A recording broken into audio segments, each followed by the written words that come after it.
வணக்கம் மக்களே, நான் உங்கள் அஸ்வின். புதிய ஹைப்பர் கிரைம் த்ரில்லர் நாவலுடன் உங்களை சந்திப்பதில் எனக்கு பெரும் மகிழ்ச்சி.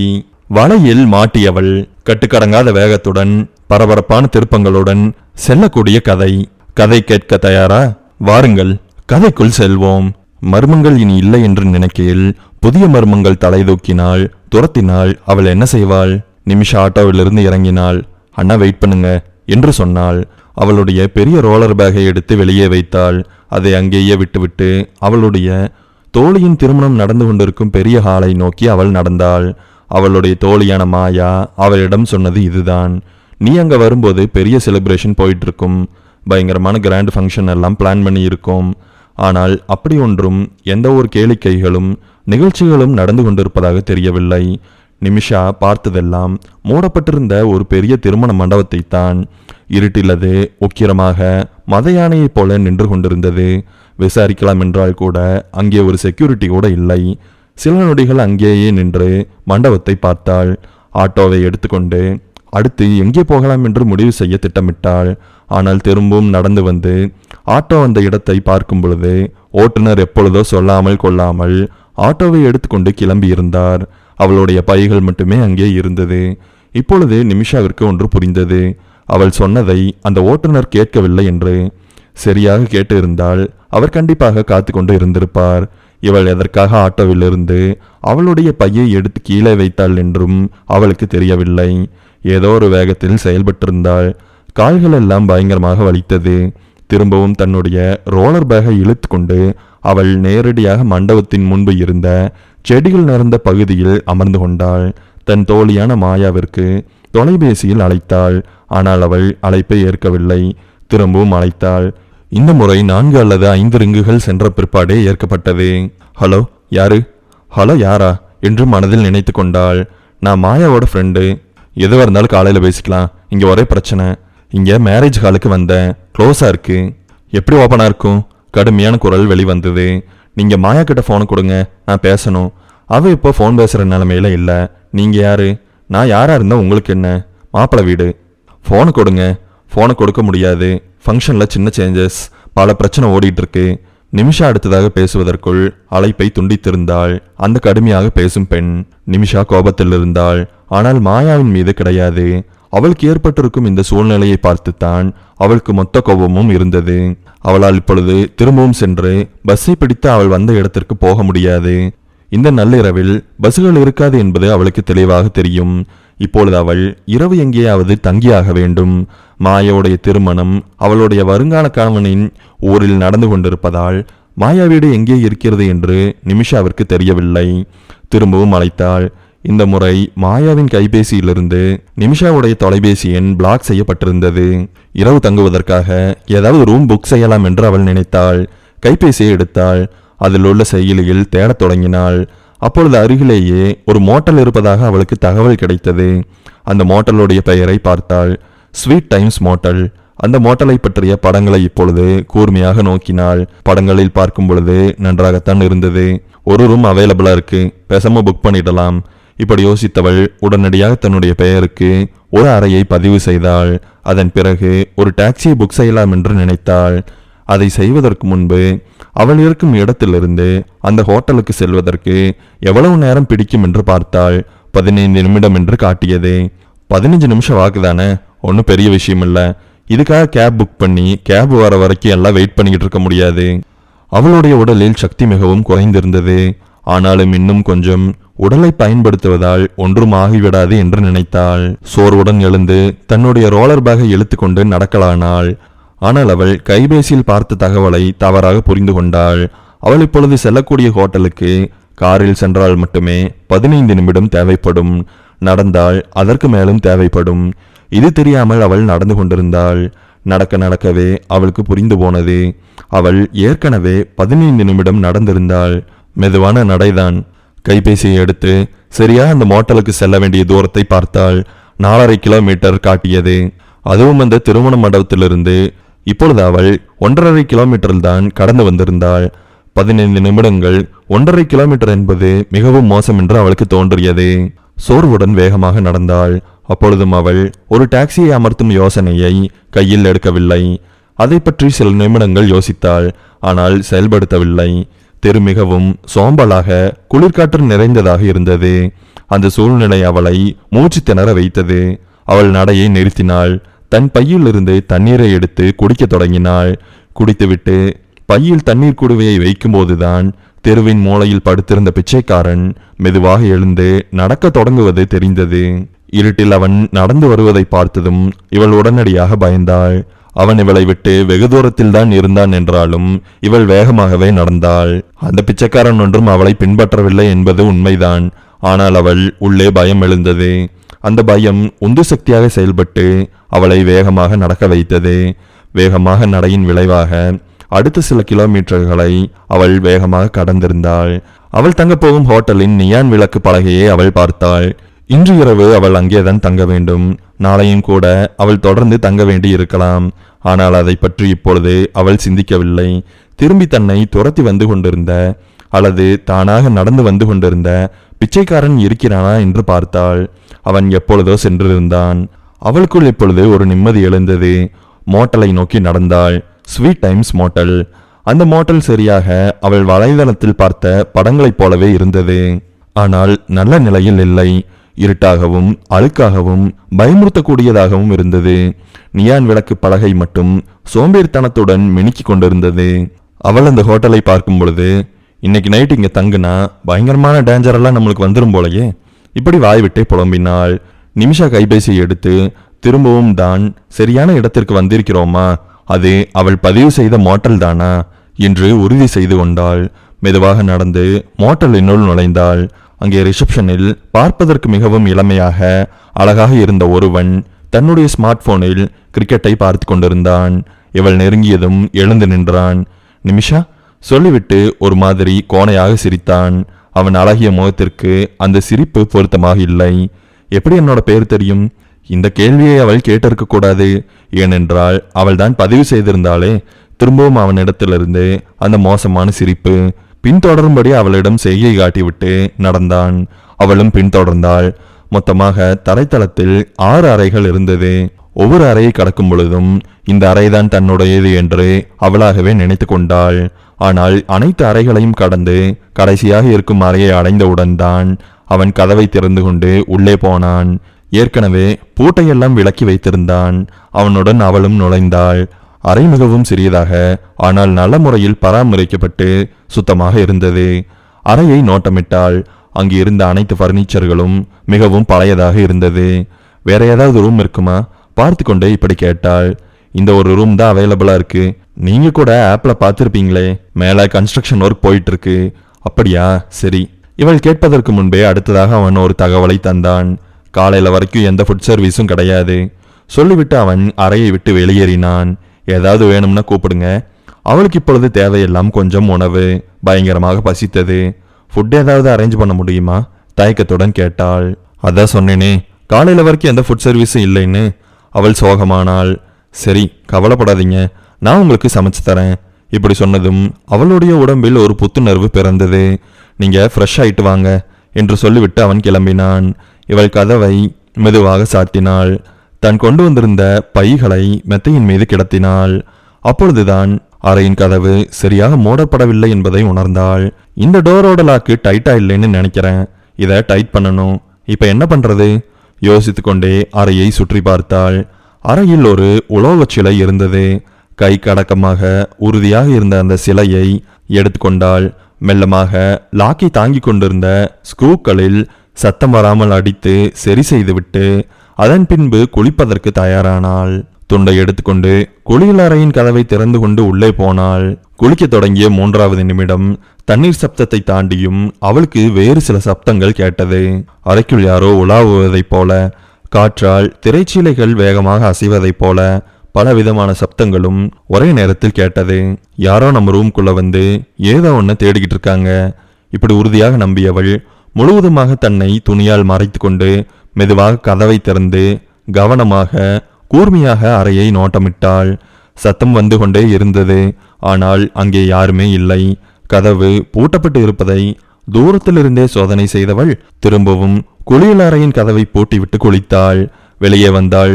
உடை மாற்றிக்கொண்டாள். திடீரென்று தூக்கம் அவளை அழுத்தியது. ஆனால் பசியும் சேர்ந்து வாட்டியது. பெயர் தெரியாத நபர் ஒருவன் அவளுக்காக இப்பொழுது சமைத்து கொண்டிருக்கிறான். அவள் சென்று சாப்பிட்டாக வேண்டும். அவன் பெயரை கேட்க வேண்டும். ஏற்கனவே பெயரை கேட்காமல் விட்டதற்காக அவள் கவலைப்பட்டாள். அறையை விட்டு வெளியே வந்தபொழுது அவள் ஒரு வயதான நபர் புகைப்பிடித்துக் கொண்டிருப்பதை பார்த்தாள். 2 நொடிகள் அவர் என்ன செய்கிறார் என்று கவனித்தாள். ஆழமாக கண்காணித்துவிட்டு நடக்கலாம் என்று அவள் தீர்மானித்தவுடன் அந்த வயதானவர் இவளை பார்த்து விட்டார். அவர் திடீரென்று பயப்படுவதை இவளால் உணர முடிந்தது. சிகரெட்டால் எழுந்த புகை மேகத்தை கைகளால் வேகமாக அவர் துரத்தி அடித்தார். அதன் பிறகு முகத்தை தொங்க போட்டுக்கொண்டு தன் அறைக்கு ஓடிவிட்டார். கிட்டத்தட்ட அவர் நடை ஓட்டத்தைப் போலவே இருந்தது. நிமிஷாவிற்கு மிகவும் சங்கட்டமாக இருந்தது. ஒருத்தங்க ஃப்ரீயா இருக்கும்போது தேவையில்லாம நம்ம டிஸ்டர்ப் பண்ணிட்டோம். இப்படி நினைத்து கொண்டு அந்த அறையை தாண்டி நடந்தாள். அறைக்குள் அவள் பார்த்த பொழுது அறையின் கதவு பாதி திறந்து இருந்தது. ஒரே ஒரு நொடிதான் உள்ளே பார்த்திருப்பாள். அந்த மனிதர் தன்னுடைய தலையை தொங்க போட்டபடியே அமர்ந்திருந்தார். அறையை இப்பொழுது தாண்டி விட்டாள். திரும்பவும் பார்த்தாள். அறையில் இருந்து அடர்த்தியான வெள்ளை புகை வெளியே வந்து கொண்டிருந்தது. இதையெல்லாம் கவனித்து நேரத்தை வீணாக்கி கொண்டிருக்க வேண்டாம் என்று நினைத்தாள். அவளுக்கு இப்பொழுது உணவும் முக்கியமாக தூக்கமும் தேவை. மேனேஜர் ரூம் இன்று இருந்த அறையை நோக்கி நடந்தாள். உள்ளே போன பொழுது ஏற்கனவே வரவேற்பறையில் இருந்தவன் தன் ஸ்மார்ட் போனில் இயர்போனை பொருத்தியபடி ஏதோ ஒன்றை பார்த்து சிரித்து கொண்டிருந்தான். அவள் அவனின் தோளில் தொட்டாள். அவன் மெதுவாக திரும்பினான். கோணையாக பழையபடி சிரித்தான். அவனிடமிருந்து ஒரு வார்த்தை கூட வரவில்லை. அவன் அவளுக்காக சமைப்பதை போல தெரியவில்லை. இவள் உடனடியாக குழப்பமடைந்தாள். வேகமாக தன் இயர்போன்களை கலட்டினான். ஏதாவது சமைச்சிங்களா என்றாள் இவள். இல்லையே, சமைச்சிடுவேன் என்று சொல்லிவிட்டு அவன் எழுந்தான். இதுதான் கிச்சன் என்று ஒரு மூலையை காட்டினான். அங்கே சமைப்பதற்கு தேவையான சில உபகரணங்கள் இருந்தது. மேல் ஷெல்ஃபில் இருந்து நூடுல்ஸை எடுத்தான். முதலாவதாக அவள் கேட்க நினைத்த கேள்வியை கேட்டுவிட்டாள். உங்க பேர் என்ன? என்னோட பேரு ஜோகர் சொல்லிவிட்டு இந்த நேரத்தில் எதைத்தான் சமைக்க முடியும் என்று சொன்னான். அவள் கொலை பசியில் இருந்தாள். எதை கொடுத்தாலும் சாப்பிட வேண்டும் என்ற தீர்மானத்துடன் இருந்ததால் அது பரவாயில்ல என்றாள். ஏற்கனவே அவன் சமைத்து வைத்திருப்பான் என்று வந்தவளுக்கு இப்பொழுது அவன் சமைத்து கொண்டிருப்பது ஒரு மன அழுத்தத்தை கொடுத்தது. எங்கிருந்து நீங்க வரீங்க? அவன் சமைத்து கொண்டே கேட்டான். இவளிடத்திலிருந்து பதில் வரவில்லை என்றதும் இந்த ஸ்மால் டவுன்ல நீங்க என்ன பண்றீங்கன்னு கேட்டேன். திரும்பவும் பதில் வராததால் உங்களுக்கு இன்ட்ரெஸ்டடா இருந்தா மட்டும் பதில் சொல்லுங்க போதும் என்றான். அவளால் எப்படி பதில் சொல்ல முடியும்? அவள் எங்கிருந்து வருகிறாள் என்று கண்டிப்பாக அவளால் வெளியில், அதுவும் ஒரு அந்நியனிடத்தில் சொல்ல முடியாது.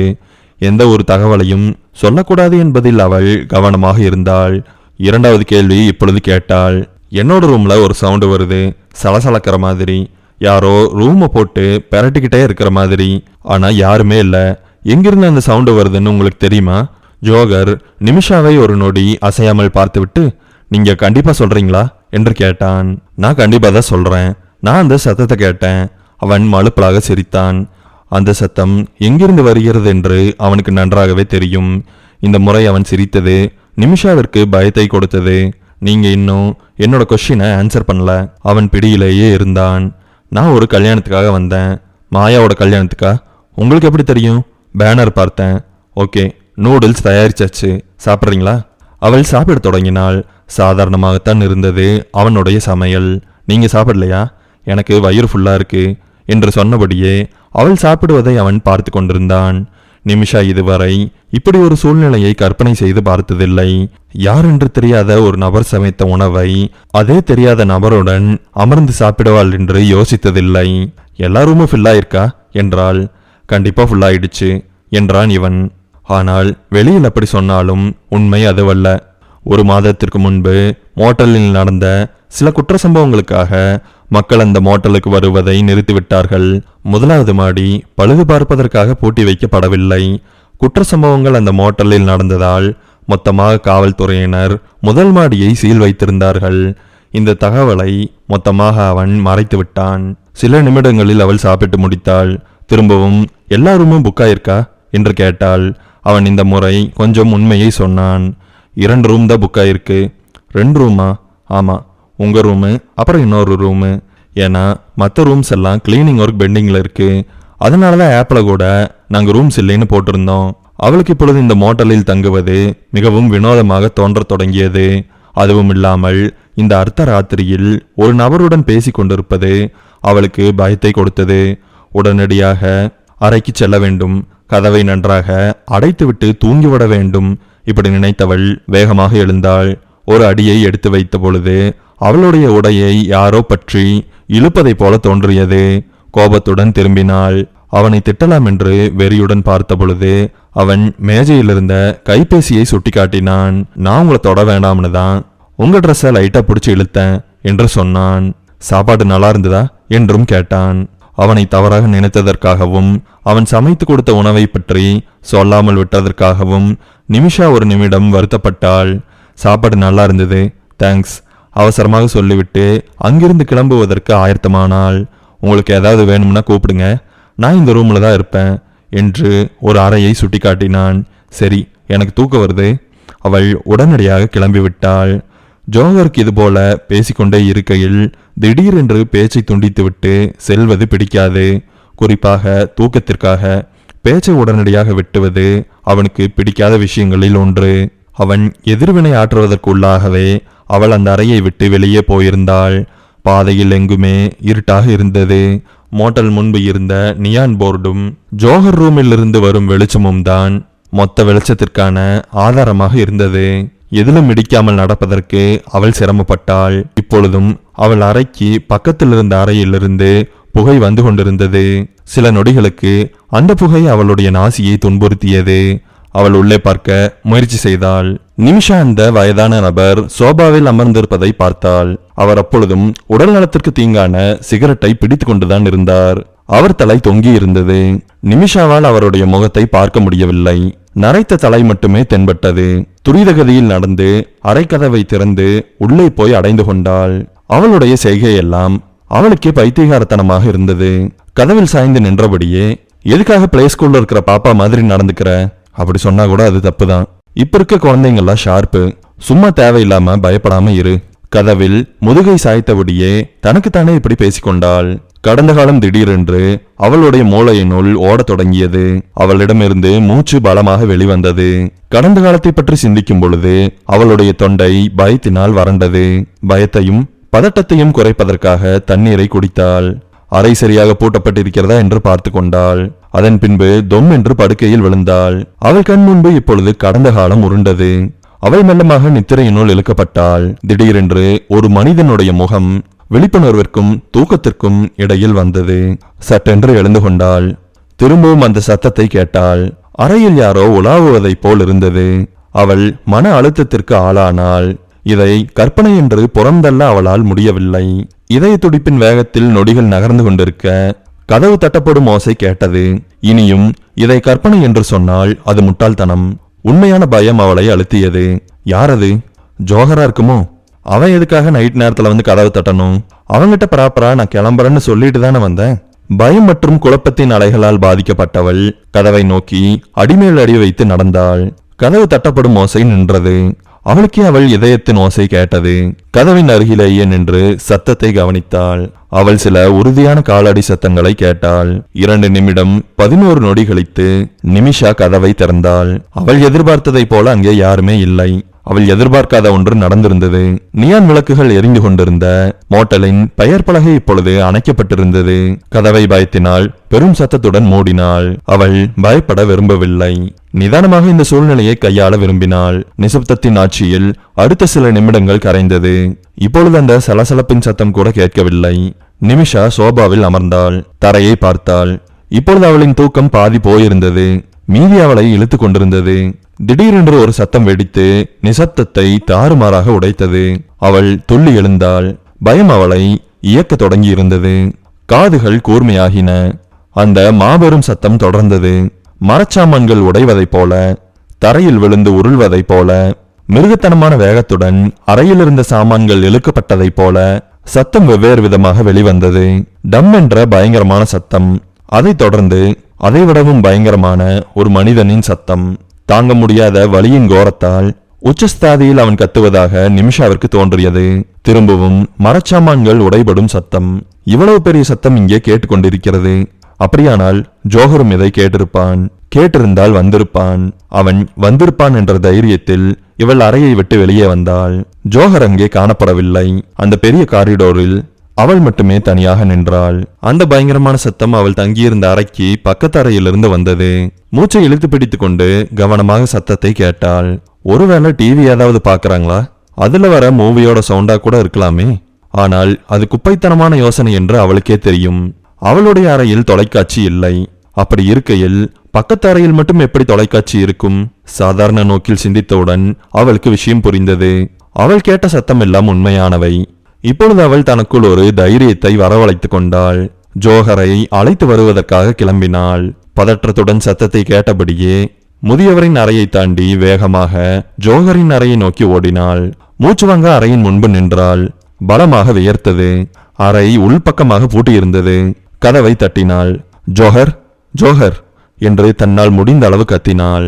அப்பொழுதும் கதவு திறக்கப்படவில்லை. இப்பொழுது சத்தம் அதிகரித்து கொண்டே போனது. அவளுடைய கட்டுக்கடங்காத பயமும் தான். ஜோஹர் எங்க போயிருப்பான்? ஒருவேளை அவன் ரூம்ல இல்லையோ? குறுக்கும் நெடுக்கும் லேசாக அறையின் முன்பு நடந்தாள். ஒருவேளை தூங்கிட்டானோ? அதுவும் இந்த பலமான சத்தத்துக்கு மத்தியிலையா? அவள் யோசித்துக் கொண்டிருக்கும் பொழுதே இரவின் நிசப்தம் முதியவர் அறையிலிருந்து கிளம்பிய சத்தங்களை தெளிவாக அவளுடைய காதுகளில் வந்து இறக்கியது.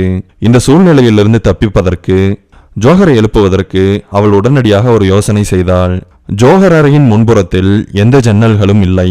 வேகமாக நடைபோட்டு மோட்டலை விட்டு வெளியே வந்தாள். இப்பொழுது மொத்த மோட்டலும் அவள் முன்பு தெளிவாக தெரிந்தது. ஏற்கனவே தன் மனதில் தோன்றிய திட்டத்தின்படி செயல்பட தொடங்கினாள். மோட்டலை சுற்றி கொண்டு நடக்கலானாள். மோட்டலுக்கு இடதுபுறத்தில் சிறிய பாதை ஒன்று தென்பட்டது. அந்த பாதையில் நடந்தாள். ஜோஹருடைய அறையின் பின்பக்கத்தை கண்டுபிடித்து விட்டாள். அறையின் பின்புறத்தில் ஜன்னல்கள் இருந்தன. எப்படியோ நாம போட்ட திட்டத்துப்படி சுத்திட்டு வந்தது நல்லதா போச்சு. இருட்டில் நடப்பதற்கு அவளுக்கு சிரமமாக இருந்தது. ஜோஹர் அறையின் ஜன்னலிலிருந்து மிதமான வெளிச்சமே வெளிவந்தது.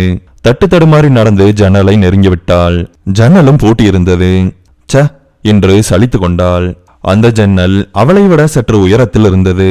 மேலே ஏறுவதற்கு ஏதாவது வாய்ப்புகள் இருக்கின்றனவா என்று பார்த்தாள். காலின் நுனிகளை மட்டும் வைக்கும் அளவு சுவரில் ஒரு பொத்தல் இருந்தது. அதில் தன்னுடைய வலக்காலை ஊன்றி ஜன்னலின் கண்ணாடி வழியாக உள்ளே பார்த்தாள். ஜோஹருடைய கால்களை மட்டுமே அவளால் பார்க்க முடிந்தது.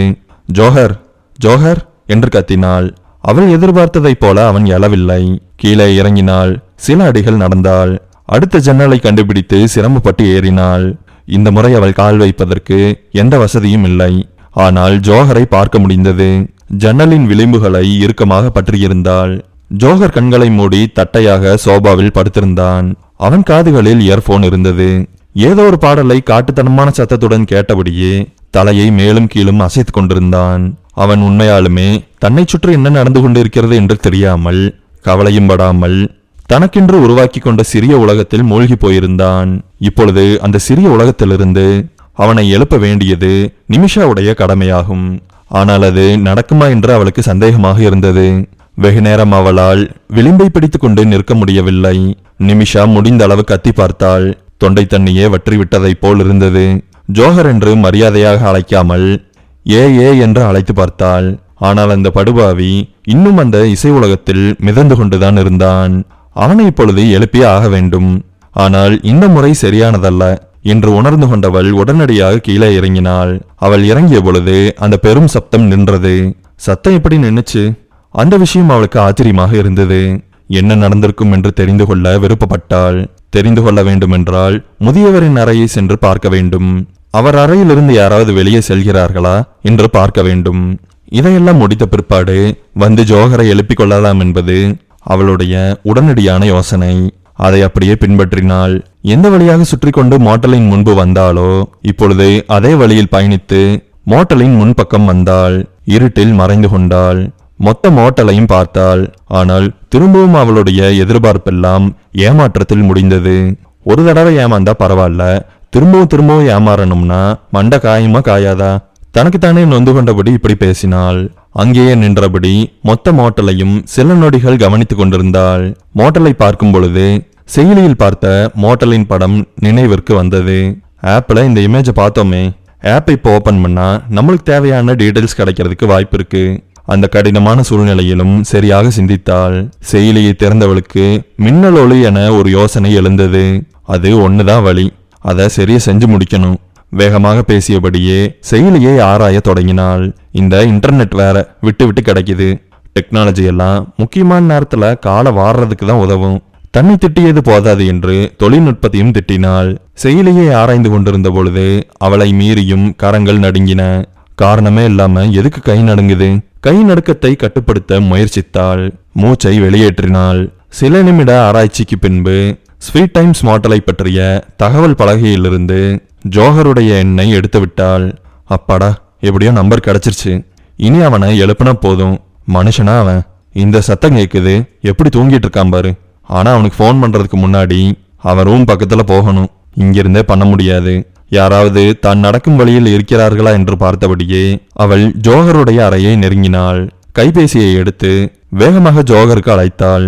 ஆனால் அவன் அழைப்பை உடனடியாக துண்டித்தான். கட் பண்றியா? என்ன தைரியம்? தொடுதிரையை பார்த்து புலம்பினாள். அதன் பின்பு அவனுக்கு ஒரு குறுஞ்செய்தியை அனுப்பினாள். காலை அட்டன் பண்ணு. கீழே அவளுடைய பெயர் நிமிஷா. அசௌகரியத்துடன் காத்திருந்தாள். அவனாகவே அழைத்தான். வெளியே வா ஜோஹர். கதவை திறந்து கொண்டு தூக்க கலக்கத்துடன் அவன் வெளியே வந்தான். கோவத்தை எல்லாம் புறம் தள்ளி வைத்துவிட்டு, இங்க ஒரு பெரிய பிரச்சனை போய்கிட்டு இருக்கு. படபடப்புடன் இருக்கும் அவளை, என்ன ஏதாவது சிறிய பிரச்சனையா என்பதை போல பார்த்தான். அவள் பேசுவதற்கு முன்பாகவே அவனே பேசினான். பாத்ரூம்ல வாட்டர் வரலையா? பெரிய பிரச்சனைன்னு சொல்றேன்ல. கடுமையான குரலில் பேசினாள் நிமிஷா. என்ன ப்ராப்ளம்? அவனும் இப்பொழுது கூர்மையானான். என் ரூமுக்கு பக்கத்துல இருந்து பயங்கரமான சவுண்டு வருது. அந்த வயசானவரை போட்டு யாரோ அடிச்சு கொன்னுட்டு இருக்காங்க. கண்டிப்பா சவுண்டு என்னோட பக்கத்து ரூம்ல இருந்து தான் வருது. ஒருத்தர் கத்துனதை கூட நான் கேட்டேன். யாராவது உள்ள வரதையோ வெளியில போறதையோ நீங்க பாத்தீங்களா? இல்ல, நான் பார்த்துட்டே தான் இருந்தேன். யாருமே வெளியில போகல, யாருமே வரவும் இல்ல. சரி, அவரோட ரூமுக்கு போய் நம்ம பார்க்கலாம். இப்பொழுது இருவரும் நடந்து கொண்டிருந்தார்கள். நடந்து கொண்டே நிமிஷா எப்படி கேட்டாள், அந்த வயசானவரு என்ன பேர்ல ரூமை புக் பண்ணிருக்காரு? அவள் கேள்விக்கு அவன் பதில் அளிக்கவில்லை. நிமிஷாவால் அவனுடைய எரிச்சலான மனநிலைமையை புரிந்து கொள்ள முடிந்தது. இரவு அவனை எழுப்பி கூட்டி வந்த கோபத்தில் இருக்கிறான் என்று புரிந்து கொண்டாள். இப்பொழுது அந்த முதியவரின் அறையின் முன்பு இருவரும் நின்றார்கள். கதவை தட்டினான் ஜோஹர். திரும்பவும் திரும்பவும் தட்டினான். யாரும் வந்து கதவை திறக்கவில்லை. ஒரு நொடி யோசித்த ஜோஹர் தன் ஃபேன் பாக்கெட்டுக்குள் கையை விட்டு டூப்ளிகேட் சாவியை வெளியில் எடுத்தான். ஏற்கனவே இந்த சூழ்நிலைக்கு தயாராகி வந்தவனைப் போல நடந்து கொண்டான். பூட்டின் துவாரத்தில் சாவியை செலுத்தலாம் என்று அவன் தயாரான பொழுது கதவு தானாகவே திறந்து கொண்டது. நிமிஷாவளுடைய முகத்தை காட்ட விரும்பவில்லை. அறைக்கு பக்கத்தில் இருந்த சுவரில் ஒட்டி நின்று கொண்டாள். ஜோஹர் அந்த முதியவரை பார்த்தான். உங்க ரூம்ல இருந்து பயங்கரமா சவுண்ட் வருது. இங்க என்ன நடந்துட்டு இருக்கு? என்னப்பா சொன்ன? கேட்கல. பொறுமையே இழந்தான் ஜோஹர். நான் பேசுறது உங்களுக்கு கேக்குதா? என்னப்பா? இடது கையை எடுத்து காதில் வைத்து கொண்டு இப்படி கேட்டார். ஜோஹர் கத்தினான். இங்க என்ன நடந்தது? எதுக்காக இவ்வளவு சவுண்டு வருது? எனக்கு எதுவும் கேட்கலையே. ஜோஹருக்கு அடுத்ததாக என்ன செய்ய வேண்டும் என்று சரியாக தெரியவில்லை. அவன் திரும்பி நிமிஷாவை பார்த்தான். ரூமை சர்ச் பண்ணுங்க, சன்னமான குரலில் சொன்னாள் நிமிஷா. அது நல்ல யோசனை என்று ஜோஹர் நினைத்தான். பொருள் எல்லாம் உடஞ்சு போன மாதிரி சத்தத்தை கேட்டதா நிமிஷா சொன்னா. உள்ள ஏதாவது பொருட்கள் டேமேஜ் ஆயிருக்கான்னு பாத்துறது நல்லது. அறையினுள் நுழைந்து சோதனையிட தொடங்கினான். நிமிஷா இப்பொழுது அறைக்கு முன்பு வந்து நின்றாள். உள்ளே என்ன நடக்கிறது என்று ஆர்வத்துடன் பார்க்க தொடங்கினாள். அந்த முதியவர் இப்பொழுது நிமிஷாவை முதல் முறையாக அறையின் வெளிச்சத்தில் தெளிவாக பார்த்தார். சோதனை செய்து கொண்டிருந்த ஜோஹர் இதை பார்த்து விட்டான். எதுக்காக அவங்கள பார்த்துட்டு இருக்கீங்க? என்னமோ அந்த பொண்ணுதான் இங்க என்ன வர வச்ச மாதிரி. முதியவர் தலையை தாழ்த்தி கொண்டார். தலை நிமிராமல் நடந்து அறையின் ஒரு மூளைக்கு போய் நின்று கொண்டார். ஜோஹர் சோதனையை தொடங்கினான். பர்னிச்சர்ல இருக்க வேண்டிய இடத்துல சரியா இருக்கு. எந்த கார்ட்போர்டு வாலும் உடையல. சின்ன சின்ன ஆன்டிக் பொருள் எல்லாம் இருக்க வேண்டிய இடத்துல அப்படியே இருக்கு. இந்த ரூமோட கார்பெட் கூட சுத்தமா கலையாம இருக்கே. எப்படி சத்தம் வந்திருக்கும்? ஒருவேளை இவரு சரியா எல்லா பொருட்களையும் எடுத்து வச்சுட்டாருன்னு யோசிச்சாலும் அப்படி இருக்கிறதுக்கும் வாய்ப்பில்ல. நிமிஷா கேட்டதாக சொன்ன சவுண்ட வச்சு பார்க்கும்போது இங்க ஒரு கலவரமே நடந்திருக்கணுமே. ஆனா அப்படி எதுவும் நடக்கலையே. சத்தம் வேற எங்கிருந்தாவது வந்திருக்கணும். இந்த பொண்ணு தேவையில்லாம குழப்பிக்குது. சோதனையை முடித்தவன் முதியவரை நெருங்கினான். சத்தமான குரலில் பேசினான். சார், சவுண்ட் எங்கிருந்து வந்தது? ஒருவேளை பக்கத்து ரூம்ல இருந்து வந்திருக்கலாம். ஆடாமல் அசையாமல் அவர் கொடுத்த பதில் மற்ற இருவரையும் ஆட்டியது. ஏனென்றால் அவர் அறைக்கு பக்கத்தில் இருப்பது நிமிஷாவுடைய அறையாயிற்றே. இப்பொழுது அந்த இருவர் மட்டுமே மோட்டலில் தங்கி இருக்கிறார்கள். என்னோட ரூம்ல இருந்து சத்தம் வருதா? என்னது? அதிர்ச்சியானால் நிமிஷா. இருக்கலாம் சார். அவர் சொன்னதை மந்திரம் போல திருப்பி சொன்னான் ஜோஹர். அந்த அறை மிகவும் சரியான கோலத்தில் இருந்ததால், பொருட்கள் இருக்க வேண்டிய இடத்தில் கச்சிதமாக இருந்ததால், எதுவும் உடையாததால் ஜோஹர் அவர் சொன்னவற்றை அப்படியே ஏற்றுக்கொண்டான். திரும்பி நிமிஷாவை பார்த்தான். நிமிஷா அதிர்ந்தபடி நின்று கொண்டிருந்தாள். 2 புருவங்களையும் உயர்த்தி தாழ்த்தி சலித்து கொண்ட ஜோஹர் முதியவரிடம் திரும்பினான். Sorry for the disturbance sir என்றான். என்ன சாரி எல்லாம் கேட்கிறாரு? இந்த ரூம்ல இருந்து தானே சவுண்ட் வந்துச்சு. நிமிஷாவுடைய யோசனை வேறு மாதிரி இருந்தது. அறையை விட்டு வெளியே வந்தான் ஜோஹர். நிமிஷாவை நெருங்கினான். அந்த முதியவர் பக்குவமாக கதவை மூடினார். இப்ப என்ன, என்னோட ரூம்ல சர்ச் பண்ண போறானா இவன்? ஜோஹரை குழப்பத்துடன் பார்த்தாள். உன்னோட ரூமை இப்ப சர்ச் பண்ணலாமா? நிமிஷாவால் இதை ஏற்றுக்கொள்ள முடியவில்லை. அங்க சர்ச் பண்றதுக்கு என்ன இருக்கு? இது என்னோட டியூட்டி, ஜோஹர் சொல்லிவிட்டு நிமிஷாவுடைய அறைக்குள் நுழைந்தான். சில நிமிடங்கள் அவள் அறையை சோதனை செய்தான். அவனுக்கு எதுவும் கிடைக்கவில்லை. மூச்சு வாங்க கோபத்துடன் வெளியே வந்தான். நீ எதை மறைக்கிற? உன்னோட திட்டம் என்ன? நீ யாரு? உறுதியாக நிமிஷாவை பார்த்து கேட்டான். ஒரு நிமிடம் கல் தூணை போல அசையாமல் நின்றாள் நிமிஷா. கேக்குறன்ல, யார் நீ? உன்னோட பேரு உண்மையா இல்ல அதுவும் ஃபேக்கா? நான் என்னோட பேரு, என்னை பத்தி சொன்ன டீடைல்ஸ் எல்லாம் உண்மைதான். நீதான் உன்னை பத்தி எந்த டீடைலுமே சொல்லலையே. மாயாவோட கல்யாணத்துக்கு வந்தேன்னு சொன்னேன்ல, உனக்கு கூட மாயாவை தெரியும்ல. எனக்கு மாயாவை பர்சனலா தெரியாது. அந்த மாப்பிளைய கூட எனக்கு தெரியாது. பேனர் பார்த்தேன். அதே மாதிரி நீயும் பேனரை பார்த்து அடிச்சு விட்டுருக்கலாமே. நானும் மாயாவும் ஃப்ரெண்டு. போட்டோஸ் பாக்குறீங்களா? அவளிடம் எந்த திட்டமும் இல்லை. பக்கத்து அறையிலிருந்துதான் சத்தம் வருகிறது என்று நிரூபிக்க ஆதாரங்கள் இல்லை. ஆனால் சத்தம் எங்கிருந்து வருகிறது என்று கண்டுபிடிக்க ஆசைப்பட்டாள். ஜோஹருடன் அவள் மேற்கொண்டு பேசுவதற்குள், இன்னைக்கு நைட்டு மட்டும் தங்கிட்டு நாளை கிளம்பிரு. ஏற்கனவே இங்க பல பிரச்சனை இருக்கு. அதை சமாளிக்கிறதுக்கே எனக்கு போதும் போதுன்னு ஆகுது. நாளைக்கு காலையில கிளம்பிடணும், உறுதியுடன் சொல்லிவிட்டு அங்கிருந்து நகர்ந்தான். 5 அடிகள் எடுத்து வைத்தவன் திரும்பி வந்தான். அப்புறம் என்ன, இனிமேல் நீ கூப்பிடவே கூடாது. ஏற்கனவே ரொம்பவுமே லேட் ஆயிருச்சு. நான் கொஞ்சமாவது தூங்கணும். அப்படியே நீ வந்து என்னை எழுப்பினாலும் நான் உனக்கு ஹெல்ப் பண்ண மாட்டேன். அவளிடம் அவனை மடக்குவதற்கு பலவிதமான காரணங்கள் இருந்தது. அவள் நினைத்திருந்தால் அவனை அவள் வழிக்கு கொண்டு வந்திருக்க முடியும். ஆனால் அவள் அதை செய்யவில்லை. அவன் கோபப்பட்டு செல்வதை பார்த்தபடியே நின்று கொண்டிருந்தாள். அவன் நகர்ந்ததும் திடீரென்று ஏற்பட்ட தனிமையால் அவள் பயத்திற்கு ஆளானாள். நிமிஷா தன் அறைக்கு பதட்டமாக நடந்து போய் கதவை ஒரு சத்தத்துடன் மூடிக்கொண்டாள். நிமிஷாவுடைய அறையின் கதவு மூடப்பட்டதும் முதியவர் தன் அறையை விட்டு வெளியே வந்தார். மூடப்பட்டிருக்கும் அவளுடைய அறையை கோபத்துடன் பார்த்தார். நிமிஷா கதவு தட்டப்படும் ஓசை கேட்பதற்கு சில நிமிடங்களுக்கு முன்பு ஒருவன் தூரத்திலிருந்து மோட்டலை கண்காணித்துக் கொண்டிருந்தான். வெகு நேரமாக அவன் காத்து கொண்டிருந்தான். அவனால் சாலையில் நின்றபடியே மோட்டலின் அறைகளை நன்றாக பார்க்க முடிந்தது. மோட்டல் என்ற அமைப்பே எப்பொழுதும் காம்பவுண்டு சுவர் இல்லாமல் தான் கட்டப்படும். தெருவிலிருந்தே மோட்டலை பார்க்க முடியும். அதுதான் மோட்டலின் சிறப்பம்சம். அங்கே தங்க வரும் நபர்களின் வாகனங்களை சுலபமாக நிறுத்தி கொள்ளலாம். இந்த அமைப்புகள் எல்லாம் தூரத்திலிருந்து பார்த்து கொண்டிருந்தவனுக்கு சாதகமாக இருந்தது. அவன் இப்பொழுது சாலையை கவனித்தான். யாருமே இல்லை என்பதை ஊர்ஜிதப்படுத்திக் கொண்டு நடந்தான். மோட்டலுக்குள் சுலபமாக நுழைந்து விட்டான். இருட்டில் பதுங்கியபடியே நகர்ந்து அறையில் இருக்கும் பகுதியை நெருங்கிவிட்டான். கதவை தட்டினான். தட்டும் பொழுதுதான் அறையின் எண்ணை பார்த்தான். தவறான அறையின் கதவை தட்டி கொண்டு இருக்கிறோம் என்று அவனுக்கு புரிந்தது. பக்கத்து அறையின் கதவை அடைந்து அந்த கதவை தட்டினான். யாரும் வந்து திறக்கவில்லை. இந்த அறையும் தவறான அறையாகத்தான் இருக்கும் என்று அவனாகவே தீர்மானித்துக் கொண்டான். இந்த முறை பலமாக பெரும் சத்தத்துடன் தட்டினான். முதியவர் கதவை திறந்தார். வந்திருந்தவன் முகத்தை மறைக்கவில்லை. நான் இங்க இருக்குன்னு உனக்கு எப்படி தெரியும்? எப்படிடா கண்டுபிடிச்ச? உன்னை ஃபாலோ பண்ணிதான். மீசையை முறுக்கியபடியே பேசினான் வந்தவன். அதன் பின்பு அவனாகவே அறைக்குள் நுழைந்து கொண்டான். சோபாவில் அமர்ந்தான். உடலை ஒரு முறை முறுக்கி கொண்டான். ரொம்ப நேரமா வெயிட் பண்ணிட்டு இருக்கனா? உடம்பெல்லாம் வலிக்குது.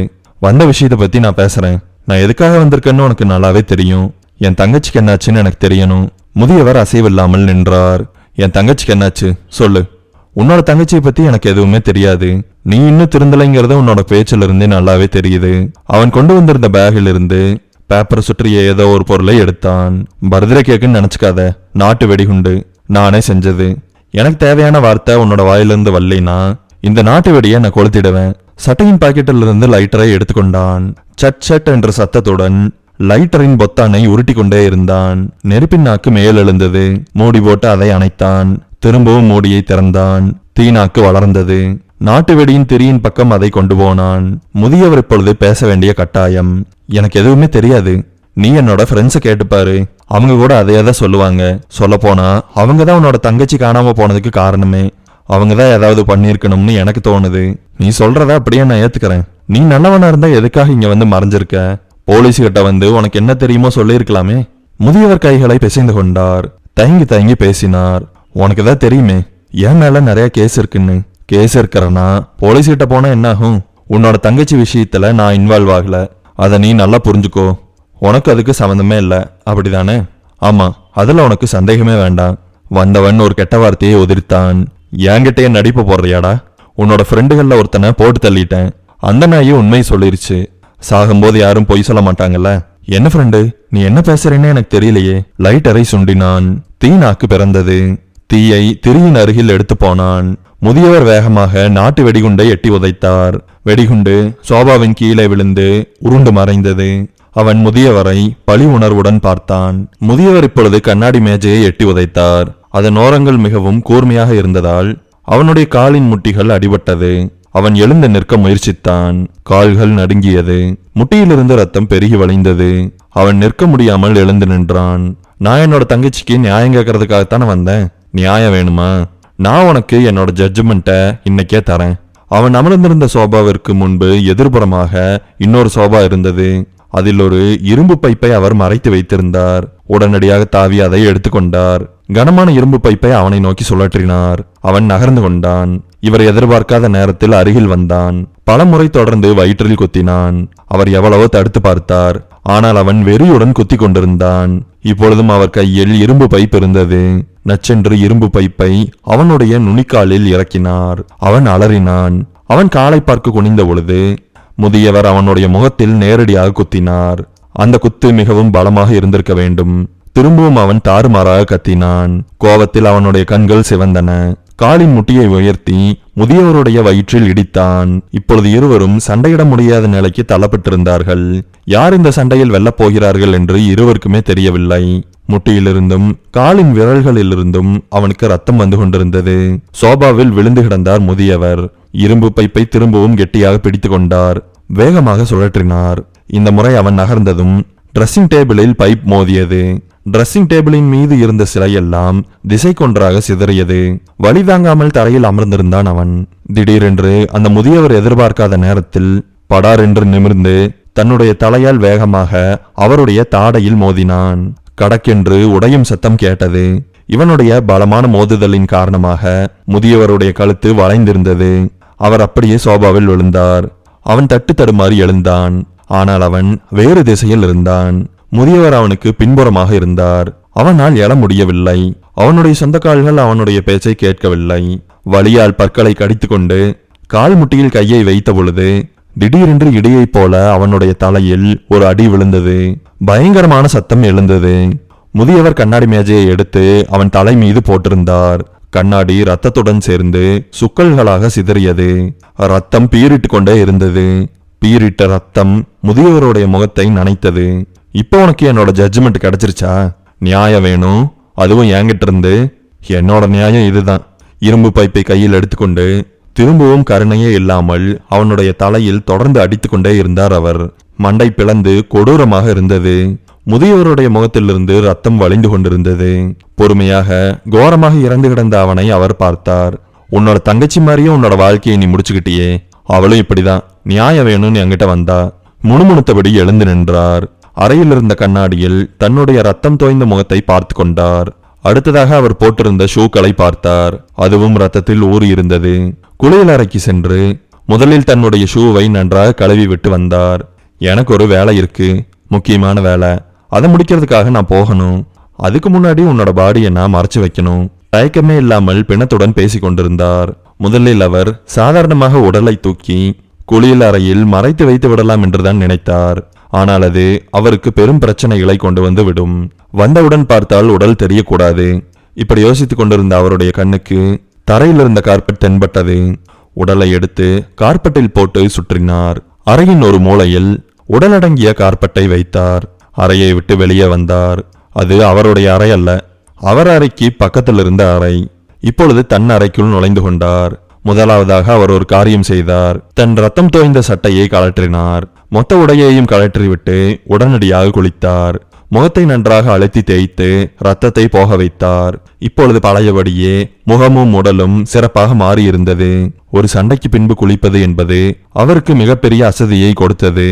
தன் கையால் இறந்து போனவனை பற்றி சிந்திக்க தொடங்கினார். அவன் இவரை நோட்டமிட தொடங்கியவுடன் இவர் அவனை கண்டுகொண்டார்.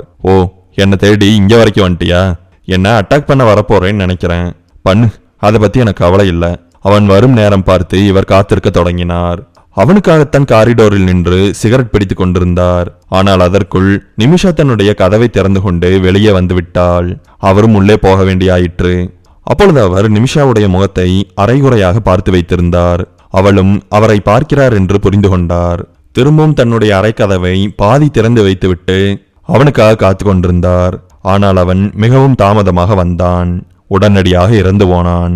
இப்பொழுது அந்த முதியவர் கோபத்துடன் நிமிஷாவுடைய அறையை பார்த்து கொண்டிருந்தார். அவர் அடுத்ததாக என்ன செய்ய வேண்டும் என்று தீர்மானித்து விட்டார். முதலில் ஜோஹர் இங்கே வராமல் பார்த்து கொள்ள வேண்டும். அவன் இடையில் புகுந்து விட்டான் என்றால் அவர் நினைத்த காரியம் கெட்டுவிடும். ஆதலால் ஜோஹர் என்ன செய்து கொண்டிருக்கிறான் என்று பார்ப்பதற்காக கிளம்பினார். அவன் அறையை நெருங்கிய பொழுது ஜோஹர் தனக்காக காப்பியை தயார் செய்து கொண்டிருந்தான். எதர்ச்சியாக திரும்பியவன் முதியவரை பார்த்து விட்டான். வாங்க சார், என்ன பண்றீங்க? தூங்கல? இல்லப்பா, அந்த பொண்ணு அப்படி சொன்னதுக்கு அப்புறம் தூக்கமே வரல. என்னால தூங்க முடியலப்பா. கவலைப்படாதீங்க, நான் பாத்துக்கிறேன், உறுதியளித்தான் ஜோஹர். அங்கிருந்து நழுவுவதற்கு அவர் முயற்சித்தார். எங்க போறீங்க? காஃபி சாப்பிட்டு போங்க. இல்ல உங்களுக்காக போட்டிருப்பீங்க. அதெல்லாம் ஒன்றும் இல்லை. நான் எப்பவுமே காஃபி எக்ஸ்ட்ரா தான் போடுவேன். இந்தாங்க, உங்களுக்கு இருக்கு. சரி கொடுங்க தம்பி. காப்பியை வாங்கிய பொழுது கைகள் லேசாக நடுங்கியது. முதியவர் பதட்டமாக இருந்தார். அவன் என்ன செய்கிறான் என்று பார்ப்பதற்காக வந்து இப்பொழுது அவனிடமே அவர் மாட்டிக்கொண்டார். உடனடியாக சில விஷயங்களை செய்ய நினைத்தவர் கைகள் கட்டுண்டதைப் போல உணர்ந்தார். ஜோஹர் சம்பந்தமில்லாமல் பேசி கொண்டிருந்தான். அந்த பொண்ணை பத்தி என்ன நினைக்கிறீங்க? நினைக்கிறதுக்கு ஒன்றும் இல்லப்பா. அந்த பொண்ணு ஒரு மாதிரி வியர்டா பிஹேவ் பண்றா. முதல்ல நானும் நல்ல பொண்ணுன்னு தான் நினைச்சேன். அவளால இப்ப என்னோட தூக்கமே போச்சு. ஆமாப்பா, என்னோட தூக்கமும் தான் போச்சு. பாருங்க, எல்லாம் அவளாலதான். இவர்கள் நிமிஷாவை பற்றி பேசிக் கொண்டிருந்த பொழுது அவள் தன்னுடைய அறையில் அமர்ந்து நடந்த சம்பவங்களை நினைத்து நொந்து கொண்டிருந்தாள். அமைதியாக இந்த திருமண விழாவில் கலந்து கொண்டு எந்தவிதமான பிரச்சனையும் இல்லாமல் கிளம்பிவிட வேண்டும் என்பது மட்டும்தான் அவளுடைய எண்ணமாக இருந்தது. ஆனால் நடந்த சம்பவங்கள் அவள் நினைத்ததைப் போல அமையவில்லை. மாயாவுடைய திருமணத்தில் பிரச்சனை நடந்து கொண்டிருக்கிறது. அவள் திறமையானவள், நியாயம் என்றால் அடித்து பேசக்கூடியவள், தைரியமானவள். அவளை போன்ற ஒருத்திக்கு இது போன்ற மோசமான பிரச்சனைகள் எல்லாம் வருவது சுத்தமான நியாயமே இல்லாத விஷயம். இந்த இறுக்கமான சூழ்நிலையிலும் கூட நிமிஷா மாயாவை பற்றி சிந்தித்தாள். அவளுக்காகத்தான் ஊர் பேர் தெரியாத இடத்திற்கு வந்திருந்தாள். மாயா மட்டும்தான் இத்தனை வருடங்களில் அவள் தொடர்பு வைத்துக் கொண்ட ஒரே நபர். அந்த அளவு இருவருக்குமான நட்பு நெருக்கமானது, வார்த்தைகளால் விவரிக்க முடியாதது. உயிரை குடிக்கக்கூடிய நிமிஷாவுடைய வாழ்க்கையின் போராட்டங்களை பற்றி தெரிந்த ஒரே நபர் மாயாதான். இப்பொழுது அவள் நடந்து கொண்டிருக்கும் நிகழ்விற்கு திரும்பி வந்தாள். நான் கேட்ட சத்தம் உண்மையானதுதான். பயங்கரமான சண்டை நடந்த மாதிரி சவுண்டு கேட்டுச்சே. எப்படி சில நிமிஷங்களுக்குள்ளேயே இவர் ரூம் மொத்தமா கிளீன் பண்ணி வச்சாரு? ஏன் எனக்கு ஒண்ணுமே புரிய மாட்டேங்குது. பயங்கரமா சத்தம் கேட்டது மட்டும் உண்மை. இந்த மோட்டர்ல வேற யாராவது இருந்திருந்தா அவங்களையும் ஹெல்ப்புக்கு கூட்டிட்டு போயிருக்கலாம். ஆனா எனக்கு ஹெல்ப் பண்ற மாதிரி யாருமே இல்லையே. நான் மட்டும் இந்த ஆபத்தான மோட்டர்ல மாட்டிக்கிட்டேன். ரொம்பவுமே நல்ல விதமா பழகிற ஜோகர் கூட என்ன நம்பல. அவன் கண்ணுல நான் அதை பார்த்தேன். என்னமோ நடந்திருக்கு, ஆனா அது என்னன்னுதான் தெரியல. இத்தனை வருஷமா பதுங்கி இருந்தனா வெளியில வந்திருக்கவே கூடாது. மாயாவுக்காக வந்தது தப்பா போச்சு. இத்தனை வருடங்களாக நிமிஷா ஒரு மறைவான வாழ்க்கையை தான் வாழ்ந்து வந்தாள். வேலை முடிந்தவுடன் நேரடியாக வீடு. அதிகமாக வெளியில் நேரத்தை செலவு செய்வதில்லை. முகத்தை முடிந்த அளவு மறைத்துக் கொள்வாள். சகஜமாக யாருடனும் பேச மாட்டாள். அவளுடைய பெயரை தவிர வேறு யாருக்கும் எதுவுமே தெரியாது. அந்த அளவிலேயே பார்த்து கொண்டாள். இத்தனை வருட காலமும் பயத்திலேயே இருந்தாள். அந்த பயத்திற்கான காரணம் ஒரு நபர். அவனுடைய பெயர் சுதீர். சில வருடங்களுக்கு முன்பு நிமிஷா சுதீரின் முன்பு பயத்துடன் நின்று கொண்டிருந்தாள். நிமிஷா சுதீரிடம் சரியாக சிக்கியிருந்தாள். இயல்பில் அவளால் வெளியே தப்பித்து செல்ல முடியாது என்பது தீர்க்கமாக புரிந்தது. ஒரு வார்த்தையை கொடுத்துட்டு அந்த வார்த்தைப்படி நடக்காதவங்கள எப்பவுமே நான் கொலை பண்ணிடுவேன். அதுதான் என்னோட பாலிசி. ஒரு வாக்கு கொடுக்கறோம்னா அதுக்கு தகுந்த மாதிரி நடந்துக்கணும். நடக்காதவங்கெல்லாம் உயிரோடையே இருக்கக்கூடாது. சுதீரின் முன்பு உயிர் பயத்துடன் நிமிஷா நின்று கொண்டிருப்பதற்கான காரணமே அவளுடைய காதலன்தான். சில நாட்களுக்கு முன்பு அவன் மிகவும் குறைவாக பேசினான். சுதீர்னு ஒருத்தர் ரொம்ப நல்லவரு, எனக்கு தெரிஞ்சவரு, என்னோட ஃப்ரெண்டும் கூட. பெரிய கம்பெனி ஒன்று வச்சிருக்காரு. கம்பெனியை எக்ஸ்டெண்ட் பண்ண போறாரு. அதுக்கு அவருக்கு இன்வெஸ்ட்மெண்ட் தேவை. என்கிட்ட பணம் இருக்கு, இத்தனை நாளா சம்பாரிச்சது. அதை சுதீருக்கு கொடுக்கலாமான்னு பார்க்கறேன். கொடுக்கலாம்னா அவரோட கம்பெனியில இன்வெஸ்ட் பண்ண போறேன். கங்க்ராச்சுலேஷன்ஸ்டா. இன்னைக்கு தான் நீ உருப்படியான ஒரு விஷயத்தையே சொல்லியிருக்க. எனக்கு எவ்வளவு சந்தோஷமா இருக்குன்னு தெரியுமா? கண்களின் ஓரங்களில் நீர்த்துளிகள் ததும்ப காதலுடனும் மகிழ்ச்சியுடனும் பேசினாள் நிமிஷா. ஒரு நல்ல நாள் பார்த்து நான் உன்னை கூட்டிட்டு போறேன். நீயும் இன்வெஸ்ட் பண்ணும்போது என் கூட இருக்கணும். நான் இல்லாமையா? மனம் பொங்க பேசினாள் அவள். அவன் சொன்ன அந்த நாளும் வந்தது. அவன் வந்து இறுக்கமாக அவளுடைய கரங்களை பற்றினான். இது நம்மளுக்கு ஒரு புதிய ஆரம்பம். வாய் நிறைய மகிழ்ச்சியுடன் சொன்னான் அவன். நீ கொஞ்சம் வெளியில வெயிட் பண்ணு, நான் உள்ள போய் என்ன ஏதுன்னு பார்த்துட்டு வந்துடுறேன். கொஞ்சம் டைம் எடுக்கும். ப்ளீஸ் ப்ளீஸ் எல்லாம் எதுக்கு சொல்ற, போய் பார்த்துட்டு வா. வெளியில் காத்திருக்க தொடங்கினாள் நிமிஷா. வெகு நேரம் காத்திருந்தாள். அதன் பின்பே அவன் வந்தான். வா உள்ள போலாம். நடந்து கொண்டிருக்கும் பொழுது, நீ விட்னஸ் சிக்னேச்சர் மட்டும் போடணும், எனக்காக போடுவியா? போடுறேன், உறுதியாகவும் மகிழ்ச்சியாகவும் சொன்னாள். இருவரும் உள்ளே நுழைந்தார்கள். சுதீர் என்ற சிறிய பெயர் பலகைக்கு பின்பு அமர்ந்திருந்தான் ஒருவன். இவர்தான் சுதீர், அறிமுகப்படுத்தினான் காதலன். வணக்கங்க, எங்க சைன் போடணும்? இந்த இன்டு மார்க் போட்டிருக்கல, அங்கெல்லாம் சைன் போட்டுரு. உன்னோட பேர் என்னம்மா? சுதீர் கேட்டான். நிமிஷா. உனக்கு இதுல சம்மதம் தானே? சம்மதம் தாங்க. இவ்வளவு பெரிய ஹெல்ப் பண்றீங்க, அதெல்லாம் தேவையில்லை. உங்களுக்கு சம்மதமானு சொல்லுங்க. எனக்கு சம்மதம் தான். சம்மதம் சொல்லியது தவறு, மிகப்பெரிய தவறு. தவறு என்று தெரியாமல் காதலுக்காக நிமிஷா அதை செய்தாள். காதலனுக்காக தனக்கு பிடித்த தெய்வத்தை வேண்டிக் கொண்டு கையெழுத்திட்டாள் நிமிஷா. சில மாதங்கள் எல்லாம் நன்றாகத்தான் சென்றது. நிறைய பணம் வருவதாக அவளிடத்தில் அவன் சொல்லிக் கொண்டே இருந்தான். அவளும் அதை நம்பினாள். திடீரென்று அவன் ஒரு நாள் காணாமல் போனான். எங்கே போனான் என்று நிமிஷாவால் கண்டுபிடிக்க முடியவில்லை. பலமுறை அவள் தொலைபேசியில் அழைத்து பார்த்தாள். அவனுடைய நண்பர்களிடம் கேட்டு பார்த்தாள். அவன் செல்லும் இடங்களுக்கெல்லாம் சென்றாள். அனைத்தையும் செய்தாகிவிட்டது. ஆனால் அவனைத்தான் கண்டுபிடிக்க முடியவில்லை. சுதிரே நேரடியாக ஒரு நாள் வீட்டிற்கு வந்தான். சாதாரணமாக அவன் வருகிறான் என்று இவள் நினைத்து கொண்டாள். வாங்க, எப்படி இருக்கீங்க? நல்லா இருக்கீங்களா? எப்படி நல்லா இருக்க முடியும்? சுதீர் முகத்தில் கடுமை காணப்பட்டது. எப்ப எனக்கு கொடுக்க போற பணத்தை தர? என்ன பணம்? கருப்பு பணம். உன்னோட லவ்வர் வாங்கின பணத்துக்கு நீ கேரண்டி கொடுத்தியே, அந்த பணம். நான் கேரண்டி கொடுத்தனா? எப்போ? அன்னைக்கு வந்து கையெழுத்து போட்டேல, அப்போ. நிமிஷாவிற்கு பேச்சு திக்கியது. நான் என்ன சொல்ல போற? உன்னோட லவ்வர் எங்க இருக்கான்னு தெரியுமா? இல்ல, தெரியாது. நானும் அவனை தான் தேடிட்டு இருக்கேன். நீ பொறுமையா தேடு, ஆனா பணத்தை சீக்கிரமா கொடுத்துரு. நான் கேரண்டி கையெழுத்து போட்டேனா? நீங்க என்ன சொல்றீங்கன்னு எனக்கு புரியலையே. புரியுற மாதிரியே சொல்றேன். அன்னைக்கு வந்து என்னோட ரூம்ல நீ ஒரு கான்ட்ராக்ட்ல சைன் போட்ட இல்ல, அதுல என்ன இருந்ததுன்னா, உன்னுடைய காதலன் கொடுத்த நகைகளை செக்யூரிட்டியா வச்சுக்கிட்டு நீ கொடுக்கற கேரண்டியின் பேர்ல நான் அவனுக்கு பணம் கொடுத்தேன், லோனா. அவன் ஜுவல்ஸை சப்மிட் பண்ணானா? ஆமா. அதை பற்றி இப்பொழுது நிமிஷாவிற்கு கவலை இல்லை. அவள் தப்பிக்க வேண்டும், அதுவும் சுதீரிடத்திலிருந்து தப்பிக்க வேண்டும். அதற்கு என்ன செய்ய வேண்டும் என்று யோசித்தாள். சார், நீங்க தப்பா புரிஞ்சிருக்கீங்க. என்ன தப்பா புரிஞ்சுக்கிட்டேன்னு சொன்னா நல்லா இருக்கும். சார், அவன் என்னை ஏமாத்திட்டான். என்ன ஏமாத்திட்டான்? நிமிஷாவிற்கு வார்த்தைகள் வரவில்லை.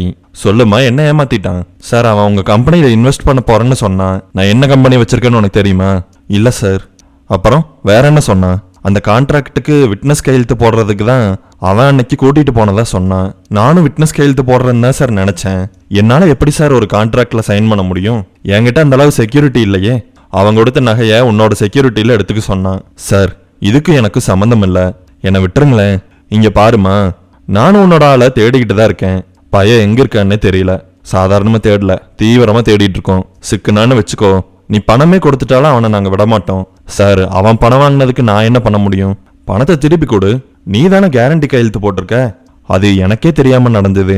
அதெல்லாம் எனக்கு தெரியாது. நீ தானே கையெழுத்து போட்டிருக்க. நான் கூட அன்னைக்கு ஏதாவது டவுட் இருந்தா கேளுன்னு சொன்னேன்ல. டவுட்டா? இல்ல சார், அப்படிலாம் நீங்க ஒன்னும் சொல்லல. உனக்கு இதுல சம்மதமானு கேட்டேன்ல. ஆமா சார், நான் விட்னஸ் கையெழுத்து போடுறதுன்னு நினைச்சிட்டேன் சார். நீ நினைச்சுக்கிறதுக்கெல்லாம் ஒன்னும் பண்ண முடியாது. என்கிட்ட கேட்டிருக்கணும்ல.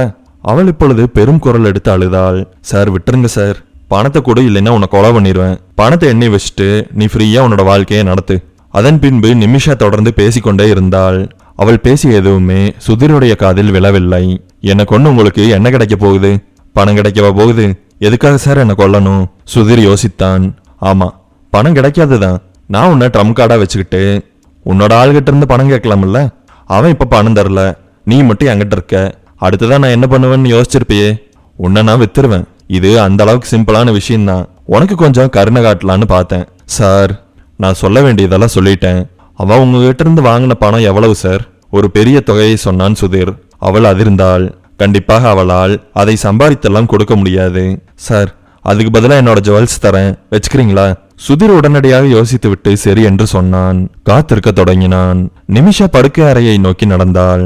பீராவுடைய லாக்கரை திறந்தாள். திரும்பவும் அதிர்ச்சி. அவளுடைய நகை எதுவும் உள்ளே இல்லை. காணாமல் போயிருந்தது.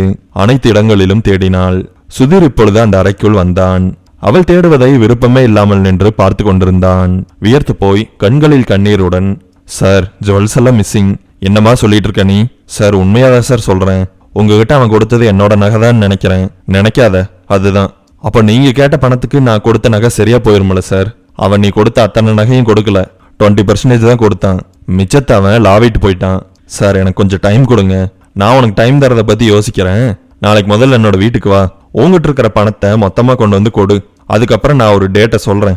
அதுக்குள்ள நீ பணத்தை மொத்தமா கொடுத்துடணும். கட்டுற மாதிரி ஈஸியா தான் சொல்லுவேன். உடனடியா பணம் வேணும்னு சொல்ல மாட்டேன். அவளுக்கும் அது சரி என்றே பட்டது. சுதீர் சொன்ன விஷயத்திற்கு ஒத்துக்கொண்டாள்.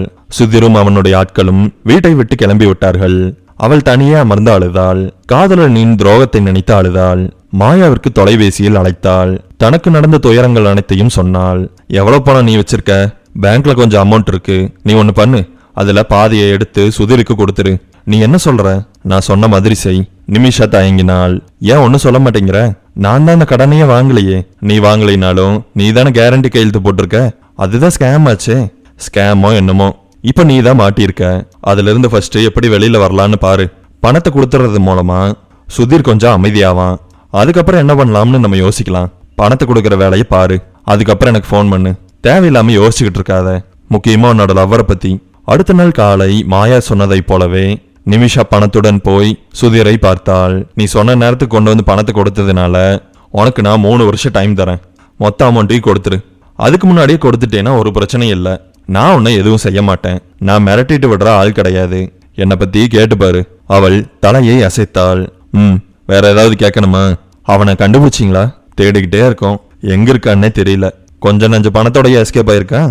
என்கிட்ட வாங்கின பணம், உங்ககிட்ட வாங்கின நகை எல்லாத்தையும் எடுத்துட்டுல போயிருக்கான். அவனை கண்டுபிடிச்சா என்கிட்ட சொல்லுங்க, சொல்றேன். அதுக்கு முன்னாடி நான் சொன்ன விஷயத்த நீ மறந்துடாத. பணம் கொடுக்கலைன்னா நான் உன்னை வித்துருவேன். இன்னைக்கு காலையில ஆளெல்லாம் ரெடி பண்ணியாச்சு. நீ பணம் கொடுத்ததுனால எஸ்கேப் ஆயிட்ட. அவன் வாய் வார்த்தைக்காக பேசவில்லை, உண்மையாலுமே மிரட்டி கொண்டு இருக்கிறான் என்பது நிமிஷாவிற்கு புரிந்தது. அவள் அதிகமாக பயந்தாள். அவள் இதுவரை என்ன சம்பாதித்தாளோ அதை மொத்தமாக அவள் காதலன் ஒரே இரவில் எடுத்து போய்விட்டான். இப்பொழுது அவன் வாங்கிய கடனை அவள் கட்ட வேண்டும். அவளால் அழுக மட்டுமே முடிந்தது. 1 வாரமாக அவள் வேலைக்கு கூட செல்லவில்லை. வீட்டிலேயே இருந்தாள். 1 வாரம் முடிவதற்கு முன்பே சுதிருடைய ஆள் வீட்டிற்கு வந்து விட்டான். வந்தவன் நேரடியாக படுக்கை அறைக்கு போய் அமர்ந்து கொண்டான். எப்படி இருக்க, நல்லா இருக்கியா அப்படின்னு கேட்டுட்டு போகிறதுக்கு நான் வரல. பணத்தை கொண்டு வந்து கொடுக்கவே இல்லை. அன்னைக்கு கொண்டு வந்து கொடுத்தனே. அண்ணன் திரும்பவும் வாங்கிட்டு வர சொன்னாரு. படுக்கை அறையில் அமர்ந்து கொண்டு ஒருவன் பணம் வேண்டும் என்று கேட்கும் பொழுது அதை கொடுத்து விடுவதுதான் நல்லது என்று நினைத்தாள். தன் கையில் இருந்த பணத்தை அவனிடத்தில் கொடுத்து அனுப்பினாள். வெகு காலத்திற்கு இப்படியே ஓட்ட முடியாது என்பது அவளுக்கு புரிந்தது. மாயாவிற்கு தொலைபேசியில் அழைத்தாள். மாயா, பணம் கேட்டு பெட்ரூம்லயே வந்து உட்கார்றாங்கடி. எனக்கு என்ன பண்றதுன்னே தெரியல. நான் சொல்ற மாதிரி பண்ணு. மாயா ஒரு அருமையான திட்டத்தை போட்டு கொடுத்தாள். இங்க பாரு, நான் சொல்ற பிளான் ரொம்ப ஈஸி. பஸ்ஸை பிடிச்சி நான் சொல்ற இடத்துக்கு சரியான நேரத்துக்கு வந்துரு. என்கிட்ட பணம் இருக்கு. அதை யூஸ் பண்ணி நான் வெளிநாட்டுக்கு ஒன்று அனுப்பிச்சிட்றேன். கொஞ்ச நாளைக்கு அங்கேயே இரு. அதுக்கப்புறம் வந்தா போதும். நானும் இங்க பிரச்சனையெல்லாம் எப்படி இருக்குன்னு அப்பப்போ வந்து பார்த்துட்டு போறேன். நான் யாருன்னு சுதீருக்கு தெரியாதல்ல. மாயா தான் சம்பாதித்த சொந்த பணத்தை செலவழித்து நிமிஷாவை காப்பாற்றினாள். சில காலம் கழித்து அவள் திரும்பி வந்தாள். அன்றிலிருந்து பல வருடங்களுக்கு மறைவான வாழ்க்கையை வாழத் தொடங்கினாள். இப்படிப்பட்ட உயர்வான நட்பு அவர்களிடம் இருந்ததால்தான் மாயாவுடைய திருமணத்திற்கு நிமிஷா வந்திருந்தாள். இப்படி ஒரு பின்னணி நிமிஷாவிற்கு இருப்பதால் தான் முடிந்தளவு தன்னை பற்றி சொல்லாமல் அவள் இருந்தாள். மாயாவை பற்றி சிந்தித்ததும் மாயாவுடைய தொலைபேசியில் நிமிஷாவுடைய எண் பிளாக் செய்யப்பட்டிருப்பது அவளுக்கு நினைவிற்கு வந்தது. பிளாக் பண்ணியிருந்தா என்ன, மெசேஜ் பண்ணலாமே. உடனடியாக இப்படி ஒரு யோசனை வந்ததும் அதை செயலாற்றினாள். மாயம்மா, நான் உன்னோட கல்யாணத்துக்கு வந்துட்டேன். உனக்கு கால் பண்ணேன். ஆனா யாரோ என்னோட நம்பரை உன்னோட செல்லுல பிளாக் பண்ணிட்டாங்க. அதனாலதான் சோசியல் மீடியாவில் மெசேஜ் பண்றேன். இந்த மெசேஜ் நீ பார்த்தீங்கன்னா உடனே என்னோட நம்பரை அன்பிளாக் பண்ணிட்டு எனக்கு கால் பண்ணு. நான் உன்னோட கல்யாண மண்டபத்துக்கு பக்கத்துல இருக்கிற ஸ்வீட் டைம்ஸ் மோட்டல்ல தங்கியிருக்கேன். குறுஞ்செய்தியை மாயாவிற்கு அனுப்பினாள். நிமிஷாவுடைய கண்களில் இருந்து ஒரு துளி நீர் உருண்டு தரையில் விழுந்தது. அவள் மிகவும் சோகமாக இருந்தாள். தான் அந்த மோட்டலில் இருக்கிறோம் என்பதை கூட மறந்து சோக உலகத்தில் மூழ்கி போனாள். டம் என்று ஒரு சத்தம். கதவு உடைபட்டது. அந்த முதியவர் இப்பொழுது அறையினுள் இருந்தார். இரும்பு பைப்பை கையில் இறுக்கமாக பிடித்திருந்தார். கதவை தன்னுடைய கால்களால் உதைத்து திரும்பவும் மூடினார். சில நொடிகளுக்குள்ளாகவே நிமிஷாவை நெருங்கிவிட்டார். வந்ததும் ஒரு வார்த்தையை கூட பேசாமல் வந்ததும் இரும்பு பைப்பை எடுத்து அவளுடைய தலையில் அடிக்க முயற்சித்தார். அவள் மெத்தை மீது இருந்ததால் சுலபமாக உருண்டாள். அப்பொழுதும் அவள் மீது பட்டுத்தான் மெத்தையில் இரும்பு பைப் பாய்ந்தது. திரும்பவும் அவர் அடித்தார். அவள் மெத்தையை விட்டு தாவி குதித்தாள். பயத்துடன் ஓடத் தொடங்கினாள். திரும்பவும் இரும்பு பைப் காற்றில் விசென்ற சத்தத்துடன் பாய்ந்து அவளுடைய கீழ் இடுப்பில் இறங்கியது. தலையை பிளந்து கொண்டு வலி தாக்கியது. இடுப்பில் வாங்கிய அடியின் வலி மூளை வரை வேலை செய்தது. அந்த அறை மிகவும் சிறியதாக இருந்ததால் குளியல் அறையை நோக்கி ஓடினாள். உள்ளே நுழைந்ததும் தான் அது பெரிய தவறு என்று புரிந்து கொண்டாள். முதியவரை அடிப்பதற்கு ஏதாவது கிடைக்குமா என்று தேடிக்கொண்டிருந்த பொழுது தவறுதலாக ஷவரை ஆன் செய்து விட்டாள். மழை போல தண்ணீர் தலையில் விழத் தொடங்கியது. தண்ணீர் விழுந்ததும் தரை வழுக்கியது. அறையை விட்டு வெளியேறலாம் என்று முயற்சித்து கால் வழுக்கப்பட்டு தரையில் விழுந்தாள். எழுவதற்குள் அவர் வந்துவிட்டார். கொஞ்சமும் கருணை இல்லாமல் ஓங்கி இரும்பு பைப்பால் அடித்தார். இந்த முறையும் நிமிஷா விலகிக் கொண்டாள். அவள் முதுகுக்கு கீழே இருந்த டைல்ஸ் சிதறியது. திரும்பவும் இரும்பு பைப்பை கோவத்துடன் எடுத்து பல்லை கடித்து கொண்டு நிமிஷாவுடைய முகத்தை பார்த்து சுழற்றினார். இந்த முறை சரியாக முகத்தில் அடி விழுந்தது. மேல் கன்னத்திலிருந்து ஒரு துண்டு சதை தெரித்தது. ரத்தம் முகத்தில் கொப்பளித்தது. அடுத்ததாக அவன் தாக்குவதற்குள் நிமிஷா அவனுடைய கால்களை பற்றி இழுத்து விட்டாள். அவன் நிற்க முடியாமல் நேரடியாக நிமிஷாவின் மேல் விழுந்தான். அவளால் அவனுடைய எடையை தாங்கிக் கொள்ள முடியவில்லை. மூச்சு விட முடியாமல் தொண்டை அடைத்தது. காற்றுக்காக அவள் போராடினாள். நேரடியாக ஷவரிலிருந்து வந்த தண்ணீர் காற்றுக்காக போராடி கொண்டிருந்த நிமிஷாவின் முகத்தில் விழுந்தது. நரகத்தில் இருப்பதைப் போல் உணர்ந்தாள் அவள். அவன் ஒரு மாதிரி சுதாரித்துக் கொண்டு லேசாக எழுந்தவன் அவளுடைய கழுத்தை பற்றினான். தன் சக்தியை எல்லாம் திரட்டி கழுத்தை இறுக்கினான். வெட்டுப்பட போகும் ஆட்டை போல துடித்து கொண்டிருந்தாள் நிமிஷா. பயங்கரமாக போராடினாள். தொடர்ந்து போராடி கொண்டே இருந்ததால் அவள் சோர்வாக உணர்ந்தாள். நிமிஷா, இன்னும் கொஞ்ச நேரம்தான், அப்புறம் எல்லாம் சரியாயிடும். இவனுக்கு எப்படி என்னோட பேரு தெரிஞ்சது? யோசித்த நிமிஷா அந்த முதியவருடைய முகத்தை பார்த்தாள். சுதீர்.